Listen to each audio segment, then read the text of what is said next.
When people think of weapons in World War II, guns automatically spring to mind.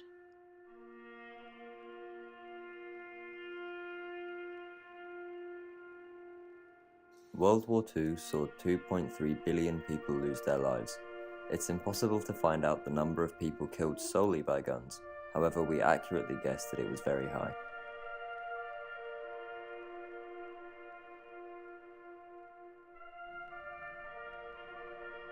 Whilst these killer machines did contribute to the death of millions of people, their development during the war was not nearly as interesting as that of nuclear weapons. The White House has just made an important announcement on the war. It has just been announced that the United States is now using an atomic bomb, the most powerful explosive yet developed. Our meeting at Berlin was the first meeting of the great Allies since the victory was won in Europe. Naturally, our thoughts now turn to the day of victory in Japan. We have laid down the general terms on which they can surrender. Our warning went unheeded. Our terms were rejected. Since then, the Japanese have seen what our atomic bomb can do. The world will note that the first atomic bomb was dropped on Hiroshima. That attack is only a warning of things to come. If Japan does not surrender, bombs will have to be dropped on her war industries, and unfortunately, thousands of civilian lives will be lost. On August 6, 1945, during World War II, an American bomber issued by the government dropped the world's first deployed atomic bomb over the Japanese city of Hiroshima. The explosion wiped out 90% of the city and immediately killed 80,000 people. Tens of thousands would later die of radiation exposure.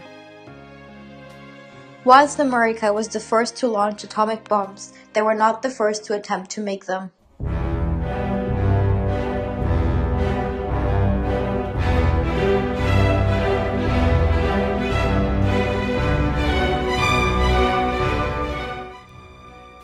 During World War II, a group of scientists led by Werner Heisenberg worked on designing a nuclear weapon for Nazi Germany.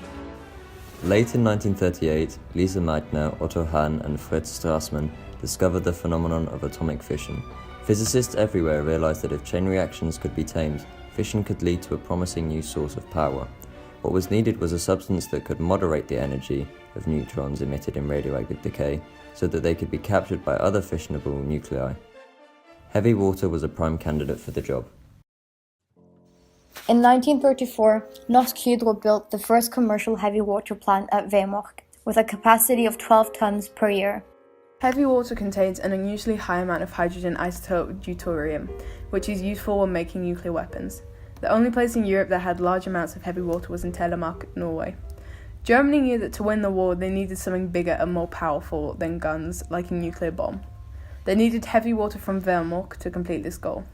The Germans had already taken Norway, so occupation of the plant was easy. Oh mein Gott, we have taken the heavy water plant. They kept the plant under heavy guard during World War II. The barrels of heavy water that were brought out were sent to Germany, where they were used to control nuclear fission. Allied forces were determined to stop Nazi Germany from developing the atomic bomb. The German nuclear research community relied on the supply of deuterium oxide, heavy water, from the Norwegian Norsk Hydro plant. This plant in Vemork, Norway, was the world's major source of heavy water in the early 1940s. The Allies obviously did not want Germany to have access to nuclear weapons because that small fact could be the difference between winning and losing the war. The British military trained 12 Norwegian recruits in preparation of destroying the heavy water plant. Norske sabotører har foretatt en rekke operasjoner som har blitt kalt tungtvannsaksjonen. De hevder at de har gjort det for å hindre at det tyske atomvåpensprosjektet oppnår tungtvann, som kan bli brukt av tyskere til å produsere atomvåpen. While the facility lay in ruins, so did Germany's chances of building the atomic bomb. Whilst the Germans were trying to make a nuclear bomb, America was trying and succeeding.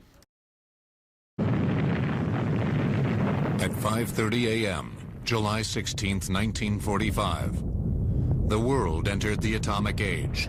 The Manhattan Project was the code name for the American-led effort to develop a functional atomic weapon during World War II. The Manhattan Project was started in response to fears that German scientists had been working on a weapon using nuclear technology since the 1930s, and that Adolf Hitler was prepared to use it. Meanwhile, the military leaders of the Manhattan Project had identified Hiroshima, Japan, as an ideal target for an atomic bomb, given its size and the fact that there were no American prisoners of war in that area. At the start of World War II, the only countries capable of making the bomb were Germany, Japan, and the United States. When it came to doing atomic research and development, Germany had a good organization, Japan had a good organization, the United States had a mess. But the Americans had the best scientists. And the best of the best was Albert Einstein, a physicist who was thrown out of Nazi Germany because he was Jewish. He moved to the United States and Germany's loss became America's gain. Because of the help from the world's best scientist, Albert Einstein, America succeeded in becoming the first nation to create and drop an atomic bomb. Atomic bombs were heavily developed during World War II because that is when they were needed most. They brought the Allies to victory, and without them, the world would be a very different place. Everybody's mucking in and doing their job, wearing a great big smile. Everybody's got to keep their spirit up today. If you want to keep in swing, here's the song to sing. We're going to hang out the washing.